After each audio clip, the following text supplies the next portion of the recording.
Hello friend, இப்போ நாம் இன்னைக்கு பிரண்டை சட்னி எப்படி செய்யறது அப்படின்னு சொல்லி நம்ம இப்போ பார்க்கலாம். பிரண்டை சட்னி 2 கட்டு வாங்கிக்கிறேன், பச்சை மிளகாய் 7 வச்சுருக்கிறேன், கடலைப்பருப்பு 1 ஸ்பூனு, சின்ன சீரகம் 1/2 ஸ்பூனு, வெள்ளை உளுந்து 1/2 ஸ்பூனு, புளி ஒரு சின்ன நெல்லிக்காய் சூடு, சின்ன வெங்காயம் 100 கிராம். இதை வச்சு நம்ம பிரண்டை சட்னி எப்படி செய்யறது அப்படின்னு சொல்லி பார்க்குறோம். தேவையான 2 ஸ்பூனு எண்ணெய் ஊற்றிக்கலாம். நம்ம இந்த எண்ணெயில் போட்டுக்கலாம். பிரண்டையை போட்டு நல்லா வதங்கின பிற்பாடு அப்புறமா நம்ம வெங்காயம் மிளகாய் எல்லாத்தையும் போட்டுக்கலாம். அது நல்லா வணங்கிருச்சு.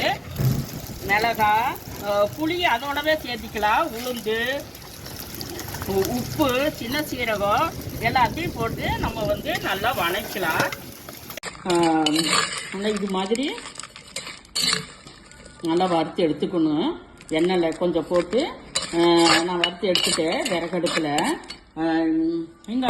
இந்த மண்பானையில் செஞ்சதுனால ரொம்ப டேஸ்ட்டாக இருக்கும். எல்லாமே உப்பு எல்லாமே போட்டு வச்சாச்சு. 1/4 டம்ளர் தண்ணி ஊற்றிக்கலாம். 1/4 டம்ளர் தண்ணி ஊற்றி நம்ம மிக்சியில் போட்டு நம்ம அரைச்சி எடுத்துக்கலாம். நம்மளுக்கு சூப்பராக ஆயிடுச்சு.